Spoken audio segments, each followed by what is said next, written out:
Now, when I originally was planning to make this video, I didn't consider the idea that it might actually snow. But don't worry, if you didn't get a chance to go and take photos in the snow, if it's gone or if it's going, or to be honest, if it's just too cold and slippery out there, don't you worry, because we're going to go through how you can add snow to almost any photo in Photoshop. And it's actually really easy. Let's dive in. We've got a couple of photos we're going to try this on. This is the first one we're going to start with. This is a nice little autumnal scene. A couple of people sitting on a bench in this big park. Super useful because it's around the corner from where I live. So let's go ahead and add snow to this because we need to winter this up a little bit. Autumn's come and gone. It's time to move on. First up, what we're going to do is we're going to duplicate the background layer. The reason I do that is just so that I always have that nice clean layer at the bottom that I can always go back to if I need to. Next up, with this layer selected, we're going to come up to select. We're going to go color range, and we are going to pick one of the dominant colors of the image. In this case, I'm going to go for a green somewhere in the grass. So we can just click on that like that. And this fuzziness layer, you can see, affects the white and the black in this version of the picture here.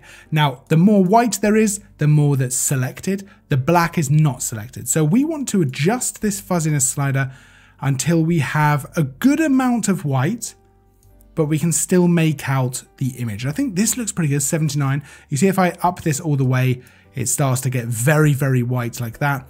It might be that we could do something with that, but for now we're going to go, let's go 79. It looked pretty good at 79. And we can click OK. And you can see now there's a selection made of all of that. Now, what we do with that selection, we're going to come down here to a new adjustment layer, solid color, and we're going to go for white, just off sort of maximum white. And immediately look at how much of a good job that's done adding snow to our photo. It's not perfect. Don't worry about it. It doesn't need to be perfect straight away. But what we can do now is go in and adjust some of this. So this is essentially our white layer. And we've got a layer mask here, which we can come in and adjust. So if we click on the layer mask with the paintbrush, with black, we can now paint out any of the snow we don't want. So we can come over to this bench, for example, and I'm going to start just painting this out a little bit. I've got a soft brush, so the hardness here is 0%. I want to leave a little bit of snow on here, not too much, but I do want to leave a little bit. And what I do want to do is just reduce the amount that's on the people here, because that's not the idea. Now, what we can do to make our lives a little bit easier, if we want to, let's go ahead and click the copy of the layer which actually has the people. Let's go object selection up here. If you don't see that, just left click on this one here. You'll see object selection, quick selection, magic wand. Object selection lets us select anything in the photo. You can just mouse over it. If you look here, as I mouse over different things, there's these sort of pink outlines. It's so useful. Let's just click on this person here first up. That makes a selection. And then let's go back to that layer mask, and just with the black on our paintbrush, we can now paint, and it just helps us not go outside the lines. Super, super useful. Super, super useful.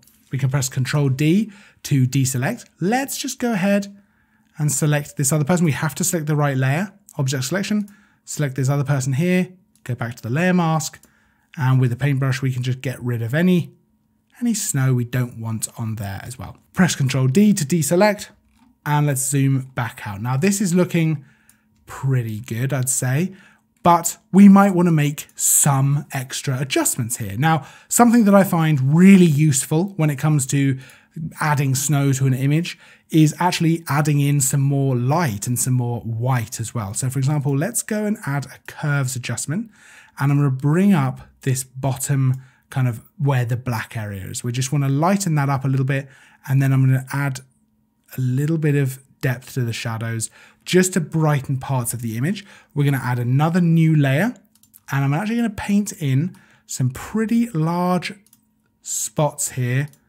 of white, like so. That's because if you've ever gone out to take photos in the snow, it often actually does reflect a lot of light back up, and you end up with this kind of almost a bit of a glowy effect sometimes. And I want to add that in a little bit around here. So I think that looks That looks pretty good. We're just reducing the opacity there. Now, the easiest way to marry all of these elements together now is to try a bit of a color grade. So let's try going down here to adjustment layer. Let's go color lookup. Let's load in one of these. Let's start off with something like crisp winter.